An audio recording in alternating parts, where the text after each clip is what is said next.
भारत में पंचवर्षीय योजनाओं की शुरुआत 1951 में हुई थी और यह प्रक्रिया भारतीय अर्थव्यवस्था को आत्मनिर्भर और सशक्त बनाने की दिशा में एक महत्वपूर्ण कदम थी। भारत के पहले प्रधानमंत्री पंडित जवाहरलाल नेहरू के नेतृत्व में यह योजना तैयार की गई थी। पहली पंचवर्षीय योजना का मुख्य उद्देश्य देश की बुनियादी संरचना का निर्माण करना था, विशेष रूप से कृषि क्षेत्र में सुधार और खाद्यान्न उत्पादन बढ़ाना था। यह योजना आर्थिक आत्मनिर्भरता की ओर एक महत्वपूर्ण पहल थी। योजना का उद्देश्य। पहली पंचवर्षीय योजना का प्रमुख उद्देश्य कृषि क्षेत्र में सुधार करना था, क्योंकि उस समय भारत में खाद्यान्न की भारी कमी थी और ग्रामीण क्षेत्रों में कृषि आधारित अर्थव्यवस्था पर अधिक निर्भरता थी। योजना का उद्देश्य किसानों को अधिक उत्पादन और आय के अवसर प्रदान करना था। इसके साथ साथ बुनियादी ढांचे जैसे कि जलवायु नियंत्रण, सिंचाई, सड़कों और संचार के साधनों का भी विकास किया गया। इसके अतिरिक्त यह योजना भारत की अर्थव्यवस्था में औद्योगिक क्षेत्र को भी बढ़ावा देने के लिए थी, ताकि देश धीरे धीरे औद्योगिक दृष्टिकोण से आत्मनिर्भर बन सके।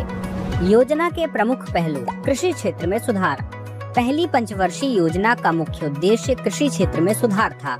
उस समय भारतीय कृषि क्षेत्र को स्थिरता और उत्पादकता बढ़ाने की आवश्यकता थी। इस योजना के तहत सिंचाई परियोजनाओं, बाढ़ नियंत्रण और फसल विविधीकरण को बढ़ावा दिया गया। किसानों को नई कृषि तकनीकों और बीजों के उपयोग को बढ़ावा देने के लिए विभिन्न प्रशिक्षण कार्यक्रम आयोजित किए गए। सिंचाई और जल प्रबंधन। कृषि उत्पादकता बढ़ाने के लिए सिंचाई परियोजनाओं को प्राथमिकता दी गई। विशेष रूप से नहरों, तालाबों और जलाशयों का निर्माण किया गया, ताकि किसानों को अधिक पानी मिल सके और सूखा जैसी समस्याओं से बचा जा सके। इस समय कई प्रमुख सिंचाई योजनाएं जैसे दक्षिण भारत में कावेरी जल विवाद और उत्तर भारत में गंगा ब्रह्मपुत्र नदियों के आसपास की नहरों को बनाया गया। भविष्य के विकास के लिए बुनियादी ढांचे का निर्माण। पहली पंचवर्षीय योजना के तहत भारत में बुनियादी ढांचे का निर्माण भी किया गया। सड़कों, रेल मार्गों, बिजली घरों और संचार व्यवस्था को बेहतर बनाने के लिए विभिन्न योजनाओं पर कार्य किया गया। इन सुधारों से भारत में औद्योगिक विकास को गति मिली और व्यापार तथा परिवहन में सुधार हुआ। जनसंख्या वृद्धि नियंत्रण और सामाजिक सुधार। जनसंख्या वृद्धि के कारण संसाधनों पर दबाव बढ़ रहा था, इसलिए इस योजना के तहत सामाजिक सुधारों पर भी ध्यान दिया गया। स्वास्थ्य और शिक्षा के क्षेत्र में सुधार के प्रयास किए गए थे, ताकि भारतीय नागरिकों को बेहतर जीवन स्तर मिल सके। योजना का परिणाम।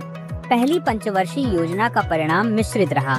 कृषि क्षेत्र में कुछ सुधार देखने को मिले और देश में खाद्यान्न उत्पादन बढ़ा। कृषि उत्पादन बढ़ा, लेकिन औद्योगिक विकास और अन्य सामाजिक क्षेत्रों में अपेक्षित गति नहीं मिल सकी। इसके बावजूद यह योजना भारतीय विकास की नींव रखी और भविष्य में आने वाली पंचवर्षीय योजनाओं के लिए मार्गदर्शक बनी। निष्कर्ष। पहली पंचवर्षीय योजना ने भारत के आर्थिक ढांचे में सुधार की दिशा में महत्वपूर्ण कदम उठाए थे। इस योजना का मुख्य उद्देश्य कृषि क्षेत्र के उत्थान और बुनियादी ढांचे के निर्माण पर ध्यान केंद्रित था और इसमें कुछ हद तक सफलता भी मिली। हालांकि इसके क्रियान्वयन में कई कठिनाइयां आईं, फिर भी यह योजना भारतीय अर्थव्यवस्था के विकास की दिशा में एक सकारात्मक पहल थी। इस योजना के तहत किए गए सुधारों ने भारतीय समाज और अर्थव्यवस्था के भविष्य के विकास के लिए मार्ग प्रशस्त किया। चलिए एक अभ्यास प्रश्न देख लेते हैं। भारत की पहली पंचवर्षीय योजना का मुख्य उद्देश्य क्या है? ए. औद्योगिकीकरण, बी. कृषि क्षेत्र में सुधार और खाद्यान्न उत्पादन बढ़ाना, सी.